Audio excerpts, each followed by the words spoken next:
All right, I want to go through and do some examples that I'm going to do in class over section 9.8, the power series. I wasn't planning on doing this, but now we have multiple absences, and I feel like some of this will make more sense, or all of this will make more sense coming directly from me and not just having to read the words on the page. So here we go.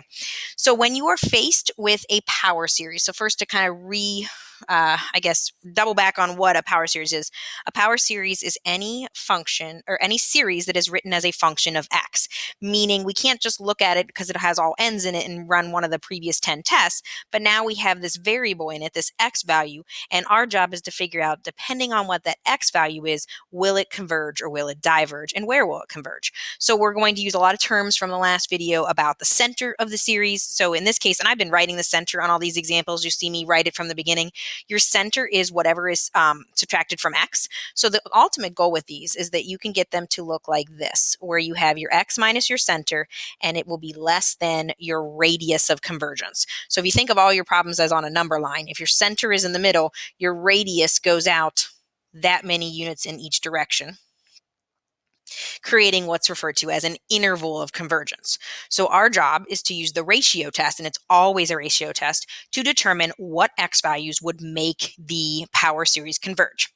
There are 3 different types of power series. I reviewed them in the last video, and I want to take you through one of the first type, 2 of the second type, and 1 of the third type before we just get into some mixed examples.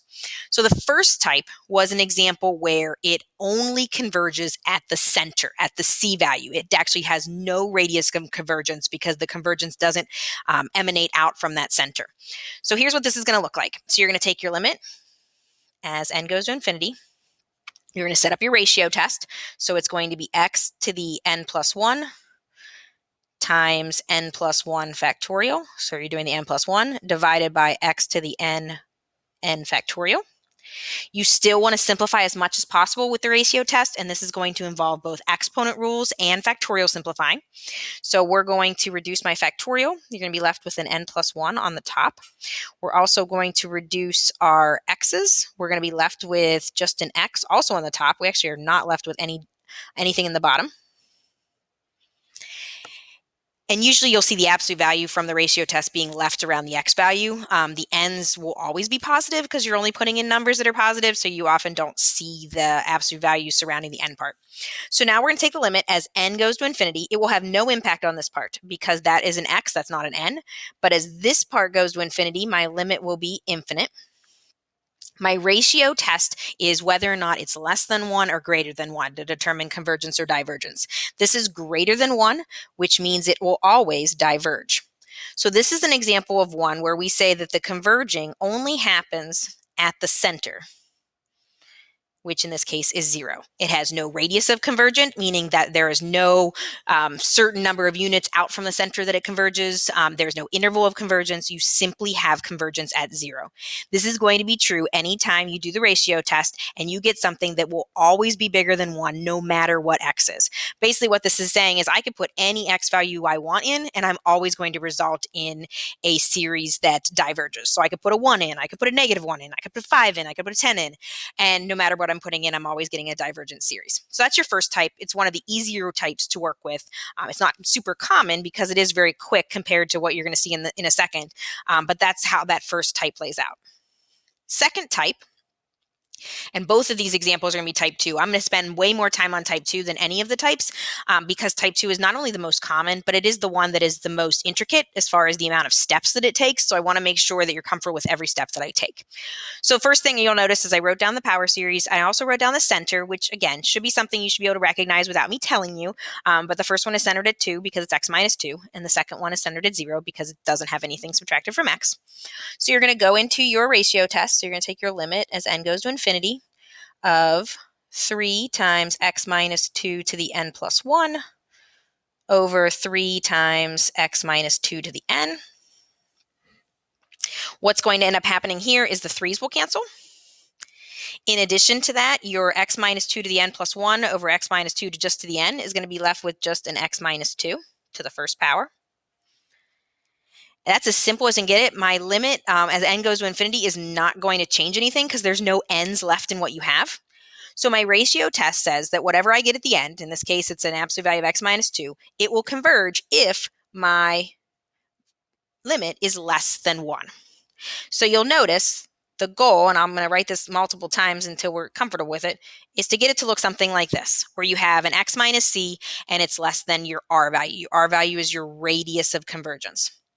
So here's what this means, and I'm going to use a number line to explain it. This means that my center is at 2, and my convergence, my radius, goes out 1 unit each direction. So it's going out to 3 and to 1. So I know for sure that anything in the interior of that interval, what I mean by interior is between 1 and 2, between 2 and 3, is going to converge.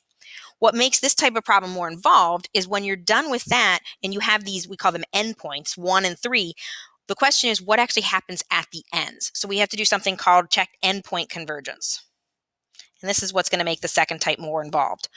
Once we've established that my radius goes out 1 in each direction, I now have to see what happens at the ends. So what happens when x is 1 and what happens when x is 3. Not every AP question will be this detailed. Some of them will simply say, what's the radius? And so you get to the end of this one and say, well, the radius is 1. Or does it converge at 2.5? Well, yes, it converges at 2.5 because it's in that interior of the interval. The longest ones are the ones that they make you go through this whole process. So to do this, to check the endpoint convergence, you're going to go up to the original series and you're going to replace your x value with these endpoints one at a time. So when I put in a 1, I'm going to get 1 minus 2, that's negative 1 to the n. When you check your endpoints, you're going to have to rely on the previous tests we've learned all chapter. Now, you're not going to use a lot of the obscure ones. You're going to do a lot of p-series, a lot of geometric, a lot of alternating series, nth term. You're not going to use some of the ones that aren't as common. So with this one, you'll notice it's an alternating series. The limit of the stuff that doesn't alternate is 3 because that's all that's left. So we would say that this one diverges by the nth term test because it has a non-zero limit. What that means is if you think of your interval as going from 1 to 3, that means we are not including the 1 as part of our convergence interval. So to not include something, we're going to put a parentheses around it. And then we're going to see what happens when I put 3 in. So when I put 3 in, I get 3 times 3 minus 2 is 1. So 1 to the n is just 1. That doesn't change anything. So this is a series that is always 3. We can also prove that this diverges by the nth term test because the limit of 3 is 3. The limit of a constant is itself. So by the nth term test, this one also diverges. So my interval of convergence is from 1 to 3 and neither endpoint converges. Another way to write that, and some books will write it like this. Some books will write it with the parentheses or brackets. That is your interval of convergence. That means if I pick any x value between 1 and 3 and plug it into my original series, I will get a convergent series. So let me show you another one of these. So this one, we're going to take the limit as n goes to infinity of 2x to the n plus 1 over n plus 1 squared times n squared over 2x to the n. When I simplify this, not a lot's going to simplify. The 2x to the n plus 1 over the 2x to the n, that will reduce to just 2x. You're still going to have an n squared. Oh, that was supposed to be an absolute value, sorry. And you're still going to have an n plus 1 squared. However, when you take the limit as n goes to infinity, all the n stuff, all of this stuff is just going to have a limit of 1. So you're going to be left with just the 2x part. So that's like the final part of your limit once you take the limit as n goes to infinity. In order to converge, I need that to be less than 1 because that's what the ratio test says. Any limit less than 1 is a convergent series. I can't start establishing my radius until I get x by itself. We again need it to be in this form. So we're going to divide both sides by 2. So this is the setup to find the radius. My radius is going to be a half, which means if I'm centered at 0, I'm going to go a half in each direction. So I'm going to go to a positive a half and I'm going to go to negative a half and determine if it converges or diverges there. So now I have to check my endpoints. So I'm going to see what happens when x is negative a half.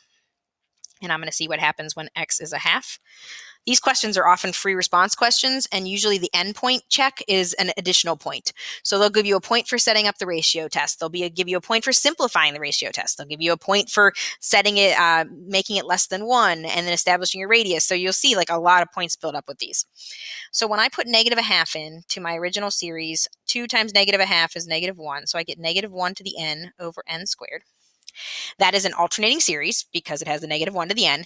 And when I do the AST, if I look at the limit of the rest of it, it does have a 0 limit. So this one would converge doing an alternating series test. So -1/2, I can put a bracket around it. And then if I put positive a half in to the original one, I'm going to get 1 to the n, which is just 1 over n squared. That is a p-series, and it also converges because of the p-series test. So both of my endpoints this time are converging locations. So I'm going to write my interval of convergence with brackets around it. You could also write it as something like -1/2 is less than or equal to x is less than or equal to a half. I think that way is a little longer, but either way is fine. There is a situation, I don't think I have one in this lesson video, but you can have a situation where one endpoint would converge and the other would diverge. So I don't want you to think that both endpoints have to behave the same way. You truly have to check each one individually and see. So let's get to type 3. So first type is when it never converges except for at the center. Second type is the most common. It's when you create an interval and we establish that it converges within that interval, and we do have to check endpoints. The third one is what happens when it converges all the time. And that's what's going to happen with this one. So this one, we're going to take the limit of 2x to the n plus 1 over n plus 1 factorial times n factorial over 2x to the n. This breaks down the 2x's will reduce to just a 2x in the numerator, so kind of like the last one in that way. The denominator will have an n plus 1 left whenever I reduce my factorials. So when I take the limit of this as n goes to infinity, and you'll notice I only have n's in the bottom, that's going to make the limit of this go to 0 because my denominator is going to be growing very quickly. My top doesn't have any n's in it. That is always less than 1, which means this is always going to converge. Of the 3 types, this is actually my favorite type to do because I feel like it's the least amount of work of all of them. That means my radius and interval of convergence, my radius would be infinite, and my interval of convergence would go from -infinity to infinity. What that answer essentially means is if I went back to this original series and picked any x value I want, I could make it 5, I could make it -2, I could make it 16, I would always get in a series that converged. What I like about these the most is I don't have to check endpoints. I don't have to do a lot of extra steps at the end because it is an infinite interval. You won't see that type as much. I like when it shows up because it's really quick, but it's definitely, I would say you're probably going to see type 1 and type 2 each about like 10 to 15% of the time. And then type 2 is going to be the bulk of it, where you'll see those probably 60 to 70% of the time. Next one. So now we've seen all 3 types. So I just want to do a couple more examples so you can get comfortable with this, show you some different things that happen. So this one's kind of ugly at the beginning, but a couple things I want to mention with it. When you go to do your ratio test and you take the absolute value, this whole negative piece is going to disappear because that alternating piece, when I take the absolute value, will no longer be there. So I'm going to have x to the 2 and then in parentheses n plus 1 plus 1. This is going to look really messy in the beginning, but I promise it gets really simple in the end. So in the bottom, we're going to have 2 parentheses n plus 1 plus 1, all being factorialed. Again, probably not a verb, but that's okay. Times 2n plus 1 factorial over x to the 2n plus 1. So doing some algebra here, when I distribute this power and combine like terms, I'm going to end up with a power of 2n plus 3 because I have a 2n plus 2 when I distribute plus another one. So if I have an x to the 2n plus 3 over an x to the 2n plus 1 and subtract exponents, I'm going to be left with an x squared. The absolute value are kind of unnecessary there because x squared is always positive. If I do the same thing down here and I distribute my 2, I'm going to get 2n plus 2 plus 1. That's going to be 2n plus 3 factorial. And when I reduce a 2n plus 1 factorial over a 2n plus 3 factorial, I'm going to get a 2n plus 2 and a 2n plus 3 on the bottom, which means as I take a limit, as I go to infinity, that entire denominator is going to get huge, which means I'm going to get a 0 limit, which again is less than 1, which tells me, again, my interval of convergence is infinite. All right, so for this one, pretty sure this is a type 2 if I remember correctly. Same idea here. So we're going to take the limit. This one, I do want to mention the center. So my center does not have to be a positive number or 0. This one I'm actually centered at -1 because you have x plus 1 in parentheses. So I do want to mention that you are looking at a number line, and on that number line, it is possible to center at a negative number. So I'm going to take my limit as n goes to infinity. When I take the absolute value, the alternating piece will be gone. So I'm going to get x plus 1 to the n plus 1. Sorry, my handwriting's so bad right now. Over 2 to the n plus 1 times 2 to the n over x plus 1 to the n. You get really good at the ratio test by the end of this lesson. The x plus 1 to the n plus 1 over the x plus 1 to the n is going to just give you x plus 1. The 2 to the n over 2 to the n plus 1, 2 to the n plus 1 is going to give you just a 2 on the bottom. That needs to be less than 1 when I do the ratio test. Notice that when I take the limit, it doesn't change anything. Since there's no n's left after I simplify, that limit actually makes no impact. So now to get the x piece by itself, I'm going to multiply. Oh, I'm changing my volume here. Sorry. I'm going to multiply both sides by 2. So I'm going to get x plus 1 is less than 2, which means that my radius is 2. My center, I already said my center was -1. So if I go out 2 each direction, I do think number lines, as basic as they are so helpful. 2 in each direction is going to take me to 1 and to -3. So that means I know that the interior part of my interval runs from -3 to 1. Now the question is what happens at the ends of that interval. So I'm going to go -3 for x, go back to the original series. And what do I have here? When I put a -3 in for x, I get -2 to the n over 2 to the n. So here's a little algebra review here. If I have two numbers being multiplied and they're both to the same power, I am allowed to multiply the numbers first and then keep it to the power. That was an algebra debate in my first class today. So I get 2 to the n over 2 to the n, which is just 1. So your series reduces all the way down to just a series that's always 1. So it'd be like 1 plus 1 plus 1 plus 1 plus 1. This will diverge because the limit of it is not 0. The limit is 1 because that's all you have. So this is not an included endpoint. Then we're going to check what happens at positive 1. So I'm still going to have this -1 to the n. When I put 1 in, I get 2 to the n over 2 to the n. This 2 to the n and this 2 to the n will cancel. I am only left with a -1 to the n. That is obviously an alternating series, but it's an alternating series where if you take the limit of the other stuff is just 1. The only thing that's actually not alternating is like you could think everything's being multiplied by 1. That is not a limit of 0. So this would also diverge by the nth term test. So both of these end up being with a non-zero limit, diverge with the nth term test. So both endpoints are converging. So I know that's a lot to take in, but at least gives you a rundown of some of the examples that I did do in class. And so you could kind of hear them from me. Hopefully that combined with a hard copy of the notes, combined with my worksheet that I gave and the answers to that and looking at the Barron's book, all of those things together will help make this lesson make more sense if you were not available in class.